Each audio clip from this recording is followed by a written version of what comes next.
Irmãos, agora nós teremos um momento de edificação através da pregação do Evangelho. Conforme nós anunciamos, vamos abrir as nossas Bíblias, Salmo de número 92, Salmo, Cântico para o dia de sábado. Diz-nos o seguinte a palavra do Senhor, Salmo de número 92. Bom é render graças ao Senhor e cantar louvores ao teu nome, ó Altíssimo. Anunciar de manhã a tua misericórdia e, durante as noites, a tua fidelidade, com instrumentos de 10 cordas, com saltério e com a solenidade da harpa. Pois me alegraste, Senhor, com os teus feitos, exultarei nas obras das tuas mãos. Quão grandes, Senhor, são as tuas obras, os teus pensamentos, que profundos! O inepto não compreende, o estulto não percebe isto. Ainda que os ímpios brotam como a erva e florescem todos os que praticam a iniquidade, nada obstante serão destruídos para sempre. Tu, porém, Senhor, és o Altíssimo eternamente. Eis que os teus inimigos, Senhor, eis que os teus inimigos perecerão. Serão dispersos todos os que praticam a iniquidade. Porém, tu exaltas o meu poder, como o do boi selvagem. Derramas sobre mim óleo fresco. Os meus olhos veem com alegria os inimigos que me espreitam, e os meus ouvidos se satisfazem em ouvir dos malfeitores que contra mim se levantam.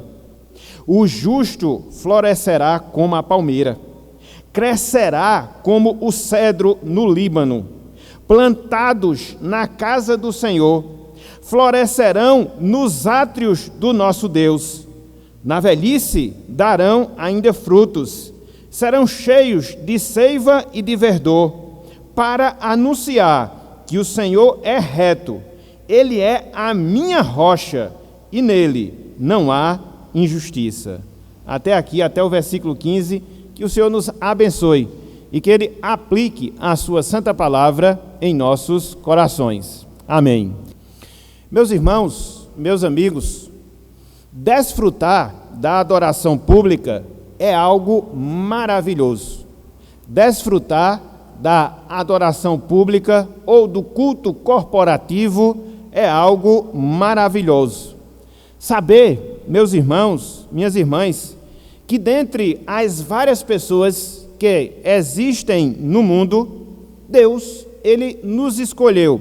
Escolheu a mim, escolheu a você, escolheu a todos nós, a fim de que dentre várias coisas nos coloquemos diante dEle, ou seja, de Deus, em adoração.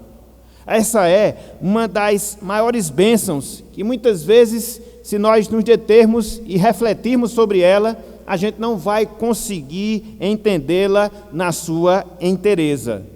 O fato, meus irmãos, minhas irmãs, do Deus de toda a terra, não qualquer Deus, mas do Deus Santo, do Deus gracioso, do Deus misericordioso, do Deus poderoso e de tantos outros atributos, nos convocar para engrandecer o seu nome é algo fantástico, é algo extraordinário que deve produzir em nossas mentes, que deve produzir em nossos corações perplexidade e também adoração. Perplexidade e também adoração.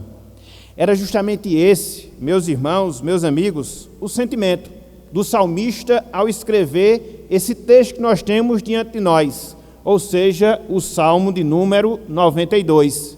Vemos aqui o salmista perplexo, vemos aqui o salmista admirado, com o privilégio que ele tinha de comparecer diante de Deus para poder exaltá-lo, para poder glorificá-lo, para poder adorar e adorar ao seu santo e excelso nome. Apesar de nós não sabermos quem de fato foi o autor do Salmo 92, muito provavelmente, foi um dos levitas que assistia ali no templo. Nós vemos, a partir dessas palavras que nós acabamos de ler, toda a sua alegria, toda a sua satisfação, todo o seu prazer que ele sentia quando se encontrava na presença de Deus, na presença do Senhor. Conforme nós observamos, irmãos e amigos, no título desse salmo, ou seja, do Salmo 92, esse salmo ele era utilizado especificamente na adoração pública, na adoração corporativa do povo de Deus no Antigo Testamento, do povo de Israel, quando eles compareciam ao templo para prestar a Deus adoração, para prestar a Deus louvor. Especificamente falando, esse salmo ele era entoado no dia de sábado, no dia do Senhor, dentro da dispensação do Antigo Testamento. E ele era utilizado justamente como um dos hinos da adoração a Deus, que era realizado no templo e no templo do Senhor. Neste salmo, de maneira bem resumida, nós percebemos que o autor sagrado, inspirado por Deus, o autor sagrado, inspirado pelo Senhor, ele celebra o governo soberano de Deus e também a prosperidade dos justos em detrimento dos ímpios. Se nós pudéssemos resumir aqui todo esse salmo, se nós pudéssemos condensar todo esse texto, a grande verdade que ele nos mostra, a grande verdade que ele nos revela é esse governo que Deus exerce sobre a sua criação e também a prosperidade que esse mesmo Deus, ele dá aos justos, àqueles que lhe temem, em detrimento dos ímpios. Assim, meus irmãos, assim, meus amigos, nesta oportunidade, com a graça de Deus, nós queríamos destacar alguns pontos. Nós queríamos destacar algumas verdades que comprovam a maravilha de nós estarmos diante de Deus para adorá-lo. A maravilha de nós estarmos diante de Deus para prestar o nosso louvor, para prestar a nossa adoração, assim como descreve o autor do texto que nós temos diante de nós. Por isso, meus irmãos, por isso, meus amigos, o título da nossa mensagem na noite de hoje é o seguinte: a maravilha da adoração corporativa. A maravilha da adoração corporativa. E diante disso, nós podemos nos perguntar, e diante disso, nós podemos nos indagar, quais são então esses pontos? Quais são então essas verdades que comprovam a maravilha do culto a Deus? Não qualquer culto, não culto familiar, não culto particular, mas o culto corporativo, como nós estamos estudando na nossa escola bíblica dominical. E aqui nós encontramos, irmãos, e aqui nós encontramos, amigos, a primeira verdade, o primeiro ponto relacionado a este tema, a maravilha da adoração corporativa. Em primeiro lugar, nós vemos a satisfação de adorar e adorar a Deus. Em primeiro lugar, nós encontramos a satisfação de adorar e adorar a Deus. Veja o que nos diz o versículo 1 até o versículo número 5. A satisfação de adorar a Deus. Diz o seguinte: bom é render graças ao Senhor e cantar louvores ao teu nome, ó Altíssimo. Anunciar de manhã a tua misericórdia e durante as noites a tua fidelidade, com instrumentos de 10 cordas, com saltério e com a solenidade da harpa. Pois me alegraste, Senhor, com os teus feitos. Exultarei nas obras das tuas mãos. Quão grandes, Senhor, são as tuas obras, os teus pensamentos, que profundos. O que é que nós temos aqui, meus irmãos? O que é que nós temos aqui, meus amigos? nós vemos o salmista revelando o prazer que ele sentia por estar na presença de Deus em adoração. Aqui nós encontramos a revelação que o salmista faz do prazer que ele sentia por estar na presença de Deus e estar na presença de Deus em culto, e estar na presença de Deus e na presença de Deus em adoração. É por isso que logo no início do Salmo, logo no início do versículo 1, ele fala: bom é render graças. Ele diz: bom é cantar louvores, no caso, ao Senhor. A palavra bom que ele usa aqui no versículo 1, literalmente falando, significa aquilo que é amável. Literalmente falando, significa aquilo que é agradável. Literalmente falando, significa aquilo que é prazeroso, aquilo que traz satisfação. Observe, meus irmãos, observem, meus amigos, melhor dizendo, que o salmista, ele se colocava diante de Deus, não como que constrangido para realizar uma determinada obrigação, para empreender uma determinada atividade religiosa, não, jamais. Mas o salmista, ele se colocava diante de Deus, se alegrava em estar diante de Deus, porque aquilo lhe trazia gozo, aquilo lhe trazia alegria, aquilo lhe trazia satisfação. Por isso, o ponto, a satisfação de adorar a Deus. E é interessante, porque quando nós consideramos todo esse registro que ele faz, do versículo 1 até o versículo 5, onde ele fala um pouco da experiência que ele sentia em relação à adoração, essa adoração prazerosa, a qual ele faz menção, nós observamos, irmãos, nós observamos, amigos, alguns detalhes que ele menciona aqui no texto.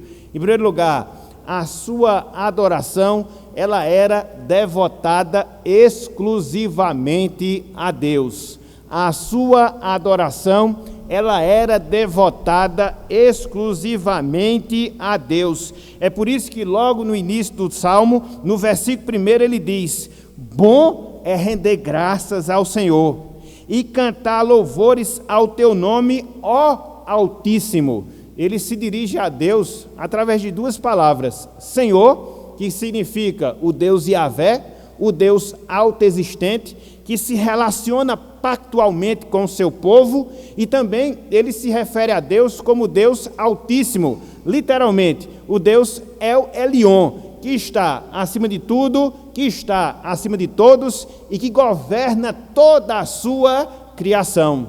Então, era essa a percepção que ele tinha de Deus, o Deus da aliança.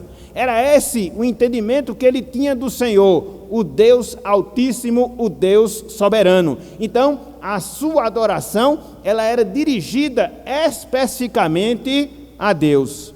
Mas não só isso. Conforme nós encontramos aqui no versículo 2, a adoração do salmista, ela era contínua. No versículo 2, nós vemos que a adoração do salmista, ela era contínua. É por isso que ele diz: anunciar de manhã a sua misericórdia e durante as noites a tua fidelidade. A palavra manhã aqui se refere literalmente ao início da manhã. Então, desde o início da manhã até a noite, o salmista, ele se regozijava. O salmista, ele desfrutava da presença de Deus, sobretudo naqueles momentos de adoração. E no dia do Senhor, era este o comportamento que ele tinha: devotar aquele dia a Deus, separar aquele momento para o Senhor, o momento de adoração, o momento de louvor, o momento de consagração, continuamente a Deus. Então, no primeiro momento, a sua adoração é dirigida a Deus. Em segundo lugar, a sua adoração, ela é contínua. Mas não só isso, em terceiro lugar, ele se utilizava de instrumentos especiais para prestar culto, para prestar adoração a Deus.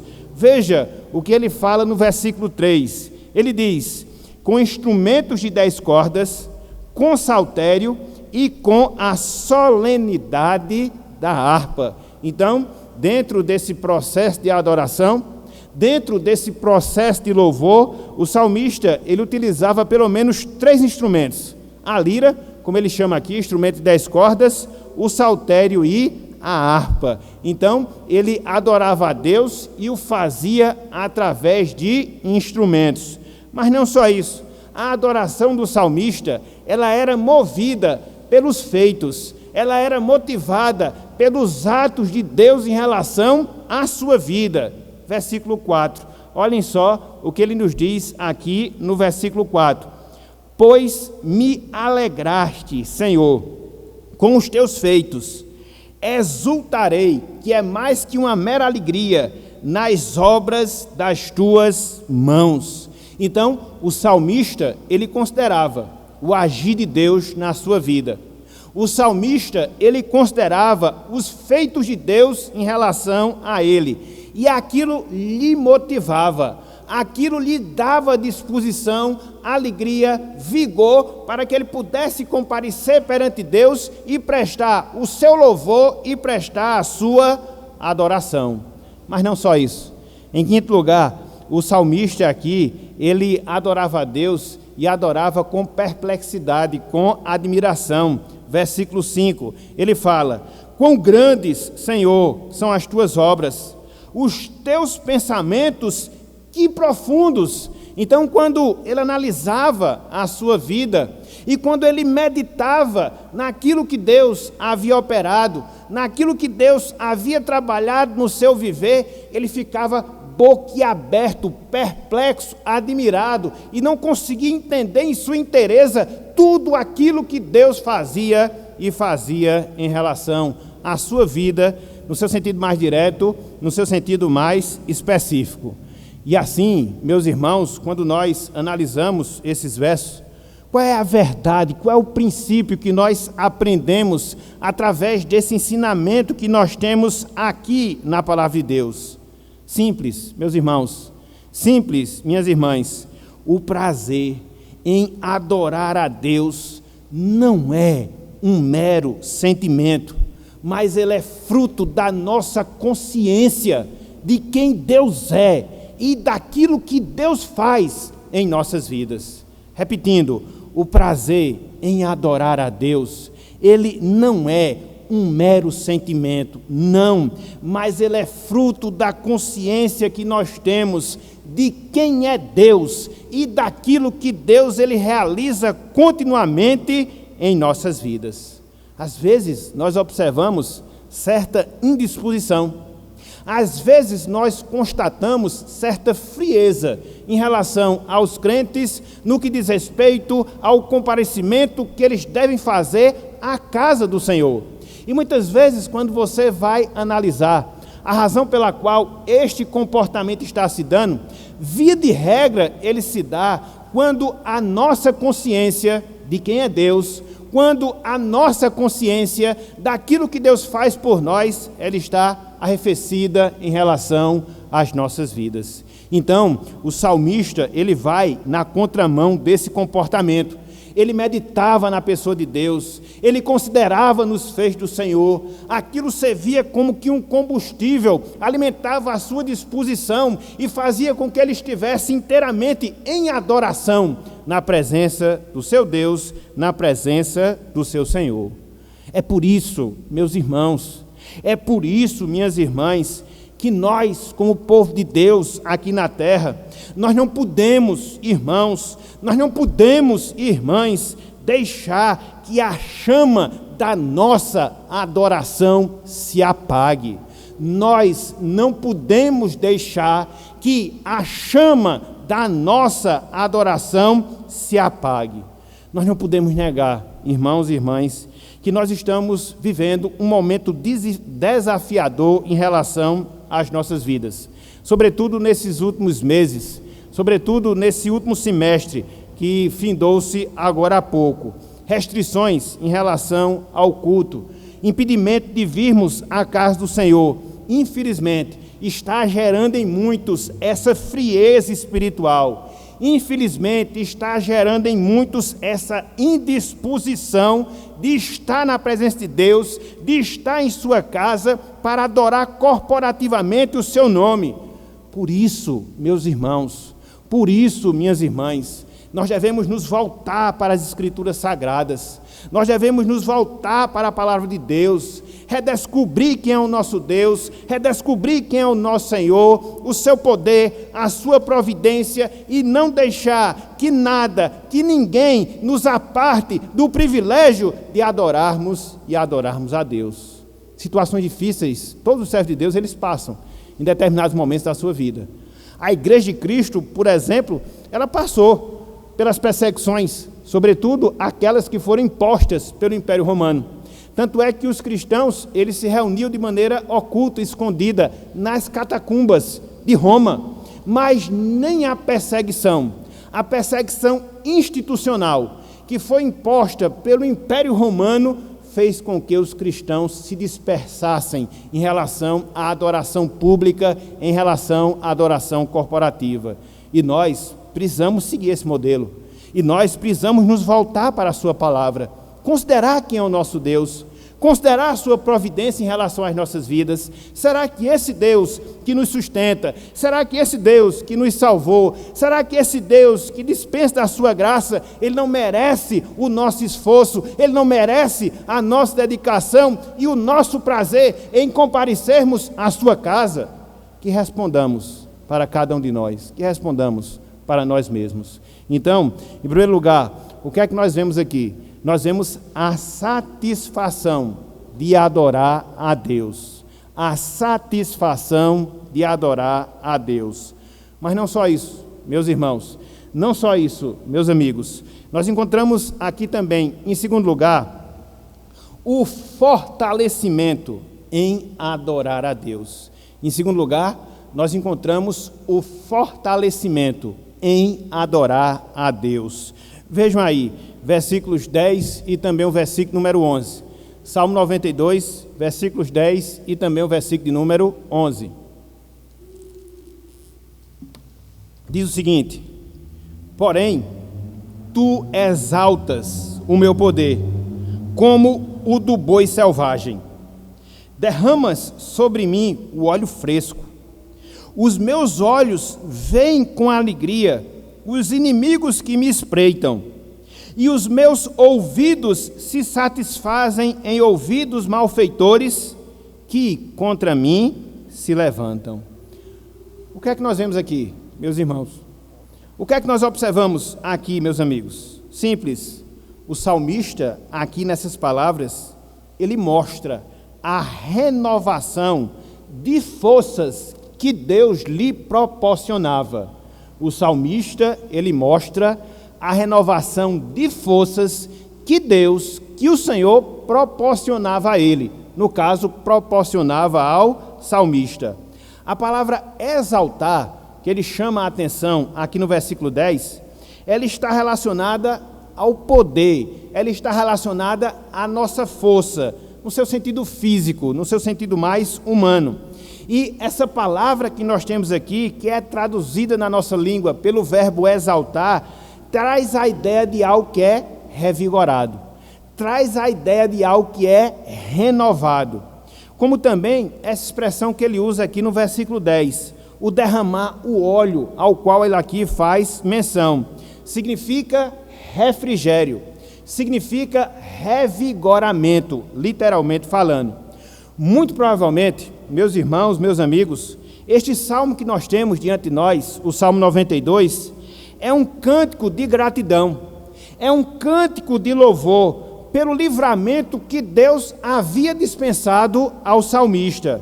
Havia inimigos em redor do salmista que lhe colocava numa situação arriscada. Contudo, conforme ele registra aqui, Deus o capacitaria e Deus o capacitou para que ele pudesse lutar, para que ele pudesse vencer e assim se sobressair em relação aos seus inimigos. E ele agora está na casa de Deus. Ele agora faz menção a essa revigoração que Deus lhe havia proporcionado. dando assim as condições para que ele pudesse, repito, não só lutar, mas também vencer todos os seus inimigos. E o que é que isso nos ensina? E o que é que isso nos mostra? Que o culto corporativo, meus irmãos, meus amigos, é um momento propício para a renovação das nossas forças espirituais. O culto corporativo é um momento propício para a renovação das nossas forças espirituais, através dos cânticos, através das orações, através da pregação, através dos sacramentos. Deus, ele nos serve de vigor, de força espiritual. Nós temos, meus irmãos, nós temos, minhas irmãs, uma luta que é real, uma luta que é contínua contra o pecado, seja ele qual for em relação à sua manifestação. Tentações, inquietações, preocupações, tribulações, eles se fazem com toda certeza presentes em relação à nossa vida. Por outro lado, nós temos também a nossa carne. Por outro lado, nós temos também o diabo. Então, por causa disso, nós precisamos deste fortalecimento espiritual, que somente Deus dá. E dentre vários recursos para que nós possamos experimentar, o culto corporativo é um deles. Talvez a gente não pare para refletir, até porque talvez a nossa visão em relação ao culto ela seja um tanto quanto defeituosa, mas existe algo de especial quando nós nos apresentamos diante de Deus, quando nós estamos adorando ao Senhor, quando nós estamos absolvendo de fato o culto do qual nós estamos participando. E é através desse fortalecimento que Deus também faz, via culto, que nós somos equipados, que nós somos preparados para a luta contínua que nós temos em nosso dia a dia. Se não bastasse o próprio fato em si da adoração nos proporcionar isso, uma vez que nós estamos em culto corporativo, uma vez que nós estamos em comunhão com os nossos irmãos, essa comunhão também se torna um dos recursos através dos quais nós nos fortalecemos para que assim nós possamos lutar a boa luta, lutar a nossa luta diária, lutar a nossa guerra contra os nossos inimigos e assim nos mantermos firmes no caminho e no caminho do Senhor. Por isso, meus irmãos, por isso, minhas irmãs, participemos do culto corporativo, conscientes dessa verdade. Que verdade? Que Deus nos revigorará em termos espirituais. Participemos do culto público, conscientes que Deus nos revigorará em termos espirituais. Uma vez que nós reconhecemos a grandeza, o poder de Deus, nós seremos abençoados com o seu vigor, nós seremos abençoados com as suas forças espirituais. Não é sem razão, meus irmãos, não é sem razão, minhas irmãs, que a Bíblia nos ordena: não deixemos de nos congregar. Deus sabe que isso é necessário, Deus sabe que isso é positivo para as nossas vidas, que é quando nós estamos na presença de Deus, junto daqueles que são de Deus, que receberemos o revigoramento espiritual através da sua palavra, através dos sacramentos, para que nós sigamos em meio às nossas lutas. E aí, quando nós observamos a nossa situação atual, a gente percebe a frieza e, infelizmente, a indisposição que muitos têm de não tomarem o remédio de Deus. Às vezes ficam retraídos, receosos, amedrontados em suas casas, em seus lares, na comodidade da sua televisão, para assim poder ser instruído. Tem seu aspecto positivo, mas não foi para isso que Deus nos salvou, não foi para isso que Deus nos remiu. Não, Deus nos remiu para que nós sejamos seu povo, para que nós nos congreguemos na sua presença e através desse ato Ele derrame da sua graça, para que a gente possa seguir revigoradamente na nossa caminhada, cumprindo assim o propósito de Deus nas nossas vidas. Por mais que nós tenhamos o benefício da tecnologia, nós não podemos nos acomodar. por mais que nós tenhamos a ameaça em termos de saúde pública, nós não devemos nos acovardar, porque a Bíblia diz que maior é aquele que está em nós do que aquele que está no mundo. Isso é um desafio para nós, meus irmãos. Esse período que nós estamos vivendo é um desafio para cada um de nós. Onde é que nós estamos colocando a nossa fé? Onde é que nós estamos colocando a nossa confiança? Onde é que nós estamos colocando o nosso descanso? Será numa vacina que o homem vai inventar ou no Deus que sustenta a nossa vida? Nós temos que escolher. Não dá para ficar titubeando entre confiar e desconfiar. Não dá para ficar se justificando com medo, com temores, quando nós temos o Deus Todo-Poderoso dentro de nós através do Espírito Santo. Então, nós precisamos ter essa visão em relação ao culto corporativo, de nos fortalecer espiritualmente através desse culto, de nos fortalecermos espiritualmente através da nossa adoração e assim seguirmos na nossa caminhada, na nossa empreitada cristã. Então, em primeiro lugar, o que é que você encontra? A satisfação da adoração a Deus. Em segundo lugar, o que é que nós vemos? O fortalecimento na adoração a Deus. Mas não só isso. Em terceiro lugar, nós observamos aqui nesse texto os benefícios de adorar a Deus. Em terceiro lugar, nós encontramos os benefícios de adorar a Deus. Os benefícios de adorar a Deus. Acompanhe conosco, versículos 12, 13 e também o versículo de número 14. Diz o seguinte, a palavra do Senhor: o justo florescerá como a palmeira, crescerá como o cedro no Líbano, plantados na casa do Senhor, florescerão nos átrios do nosso Deus. Na velhice darão ainda frutos, serão cheios de seiva e de verdor, para anunciar que o Senhor é reto. Ele é a minha rocha, e nele não há injustiça. O que é que nós observamos aqui, meus irmãos? O que é que nós observamos aqui, meus amigos? Simples. Aqui, o salmista, ele descreve os benefícios de um adorador por estar na presença do Senhor. Aqui, o salmista, repito, descreve os benefícios de um adorador por estar na presença do Senhor. É interessante que aqui nesse trecho, o salmista ele faz a comparação, uma ilustração desse adorador com duas árvores que são plantadas aonde? Em suas casas? Não, são plantadas na casa do Senhor, no templo.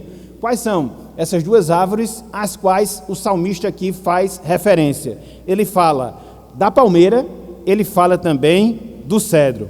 É interessante, meus irmãos, é interessante, meus amigos, que tanto a palmeira como também o cedro, eles são plantas destacáveis. Tanto a palmeira como também o cedro, eles são plantas destacáveis. Elas se caracterizam pelo seu tamanho, elas se caracterizam pela sua beleza, elas se caracterizam pela sua robustez, elas se caracterizam pela sua idade, elas se caracterizam pela sua produtividade.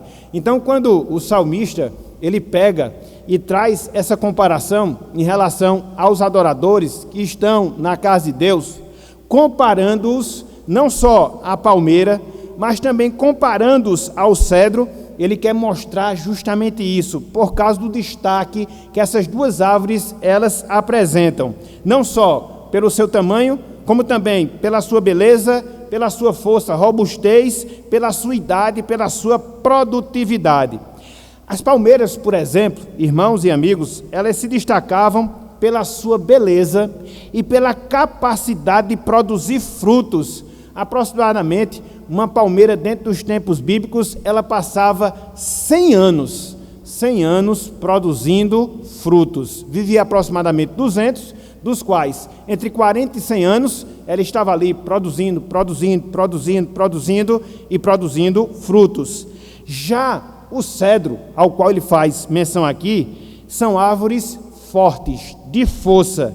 Elas alcançam aproximadamente 20 metros de altura e elas possuem pelo menos 9 metros de diâmetro. Eu não sei a largura desse altar aqui, mas é mais ou menos essa largura, 9 metros de diâmetro. Então, eram árvores fortes, fortíssimas mesmos, e que viviam por séculos, 200, 300, 400 anos.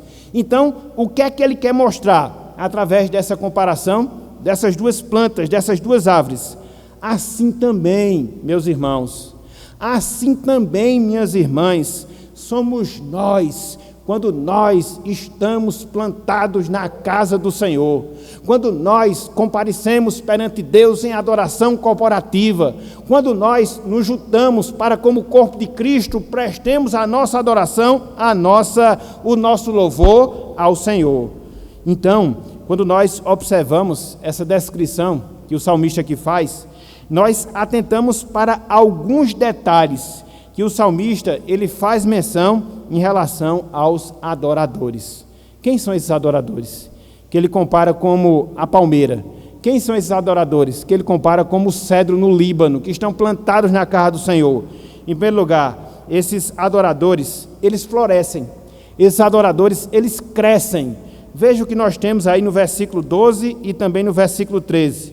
O justo florescerá como a palmeira, crescerá como o cedro no Líbano, plantados na casa do Senhor, florescendo nos átrios do Senhor.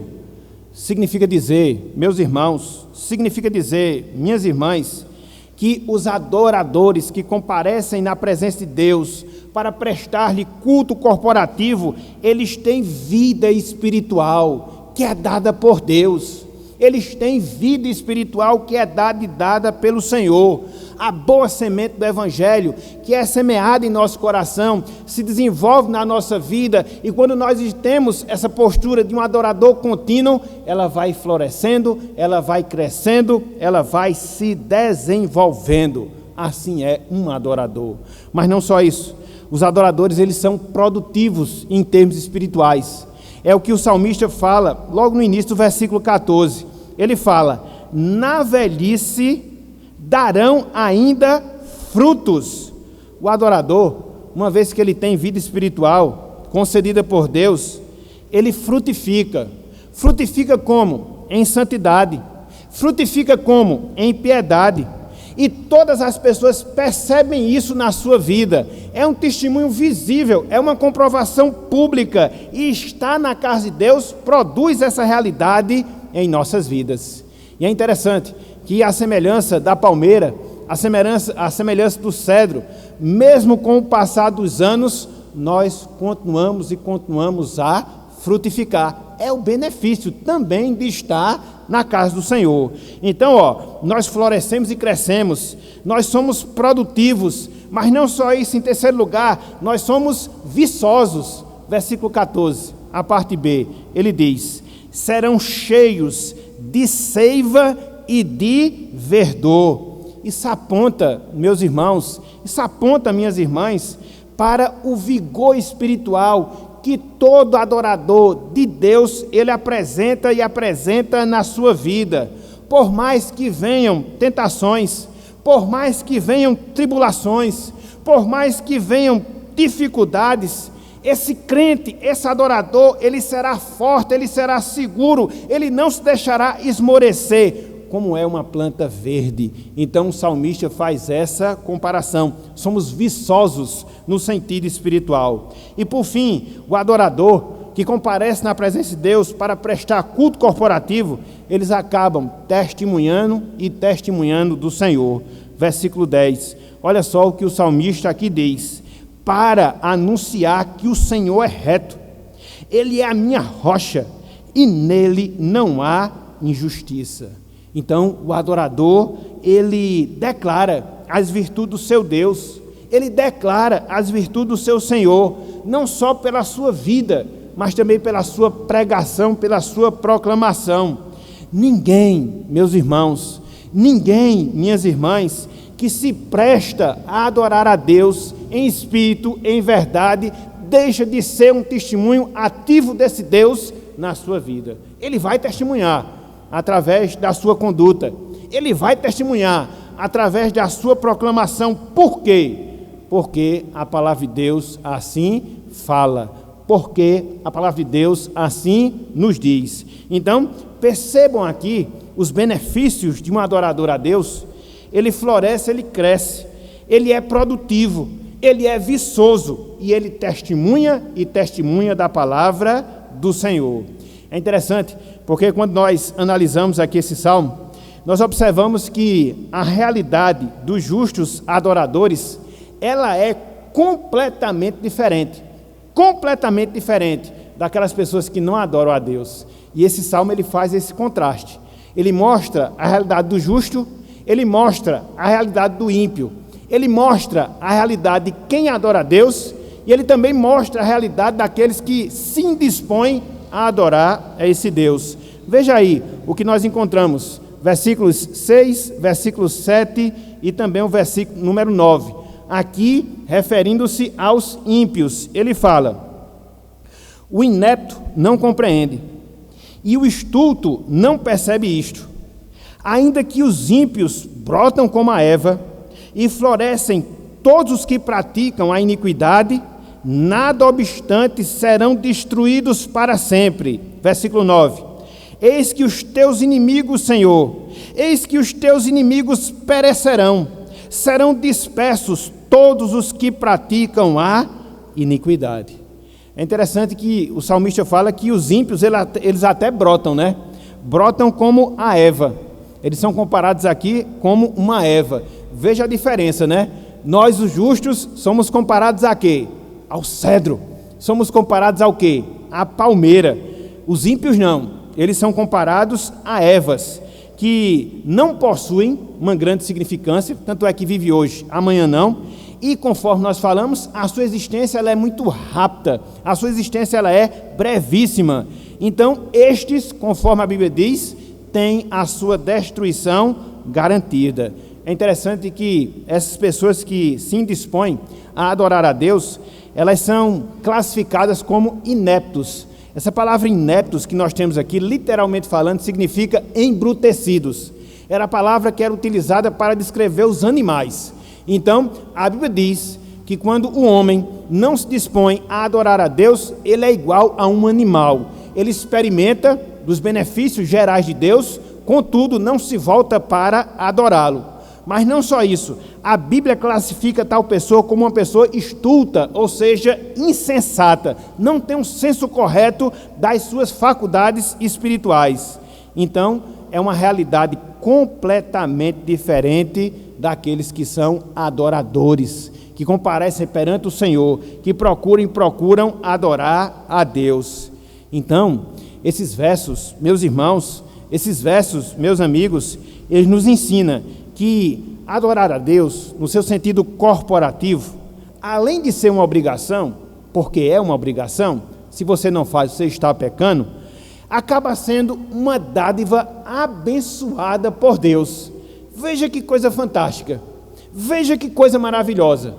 A adoração em si é uma obrigação, mas quando nós cumprimos com essa obrigação, nós acabamos sendo abençoados por Deus. Nós acabamos sendo abençoados pelo Senhor. Ser um adorador significa ter vida espiritual, ter força espiritual, ter vigor espiritual e dar frutos espirituais. É completamente diferente, Mas não só isso, ser um adorador significa ser uma testemunha ativa de Deus ao longo da vida. Veja quantos benefícios, veja quantas dádivas, veja quantas bênçãos Deus, Ele nos garante no fato de nos sujeitarmos à sua vontade e comparecermos perante Ele para prestar o nosso louvor, para prestar a nossa adoração. Portanto, meus irmãos, minhas irmãs, aproveitemos cada instante que Deus nos dá em sua casa. Para quê? Para adorarmos ao Senhor, para bendizermos o nosso Deus. Afinal de contas, conforme nós temos aqui na palavra, há bênçãos incontáveis que Deus reserva àquelas pessoas que se colocam diante dele corporativamente para adorá-lo. Há muitas e muitas bênçãos. É um grande privilégio. É um grande privilégio. Se não bastasse o fato, conforme nós falamos no início da nossa meditação, de termos sido salvos, de termos sido chamados dentre várias pessoas para experimentar da salvação, até que ela seja consumada. Deus nos chama, irmãos, Deus nos chama, irmãs, para a adoração. Então, quando nós não comparecemos à casa do Senhor, quando nós não comparecemos ao culto corporativo, todas essas bênçãos que o salmista faz menção, elas não se tornam reais. Elas não se tornam reais. E é algo que deve fazer com que nós reflitemos sobre essa realidade. Deus priva de todas essas bênçãos. Veja que elas estão atreladas quando nós estamos plantados na casa do Senhor. Se eu não compareço ao templo, se eu não adoro corporativamente, essas bênçãos, elas não são realidade na nossa vida. É algo duro de se falar, mas está na palavra do Senhor. Portanto, a gente não pode brincar. A gente não pode brincar. Já passou, já passou. Estamos vivendo um outro momento na nossa vida e não justifica nos ausentarmos da casa de Deus. Podemos até fazer, e muitos vão continuar fazendo. Agora, com grande prejuízo para a sua alma, e cada um responderá diante de Deus, cada um responderá diante do Senhor.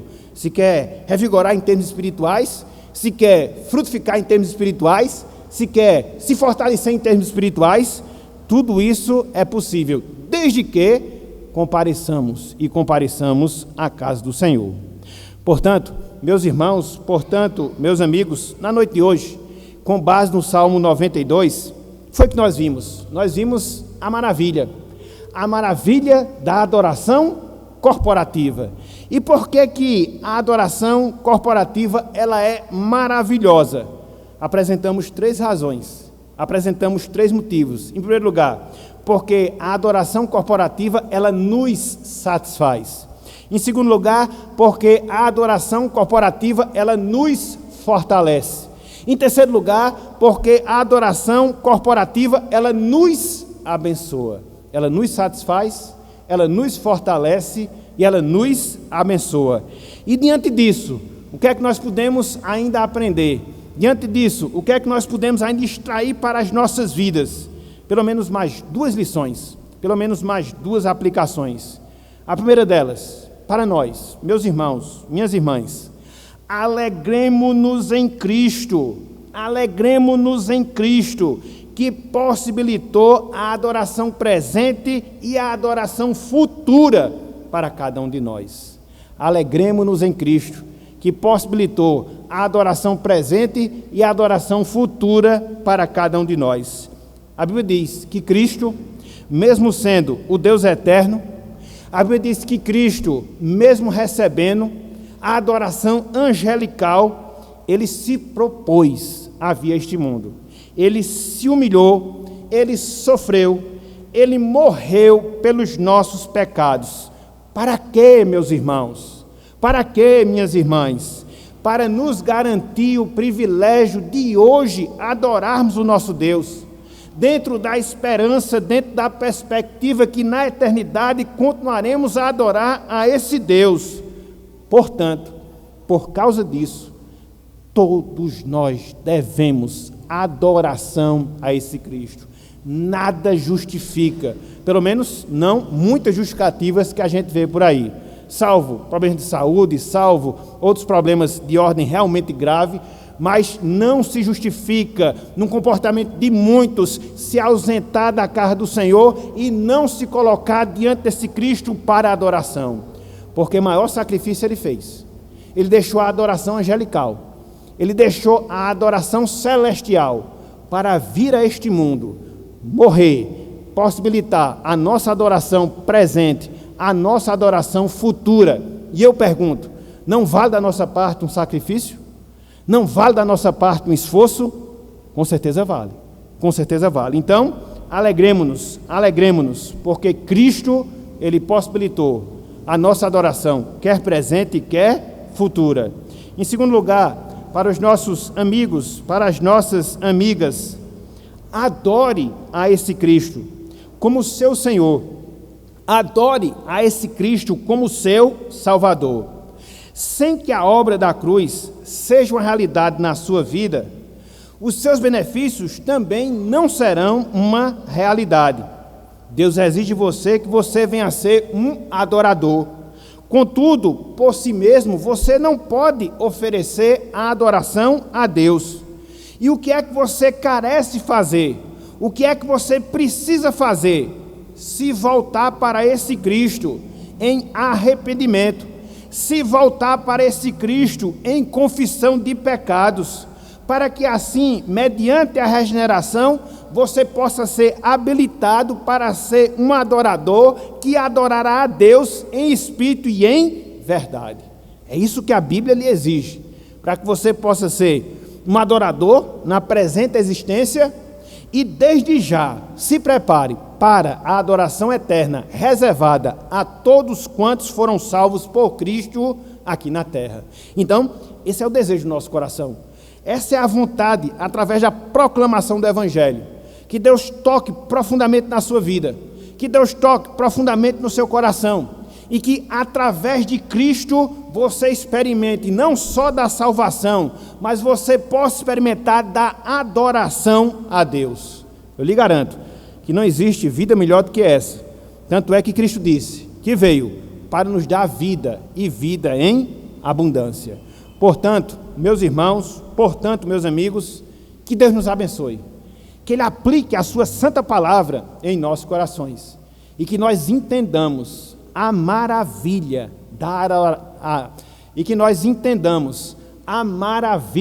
da adoração corporativa. Então, que esse Deus nos abençoe e que Ele aplique a sua santa palavra em nossos corações. Amém.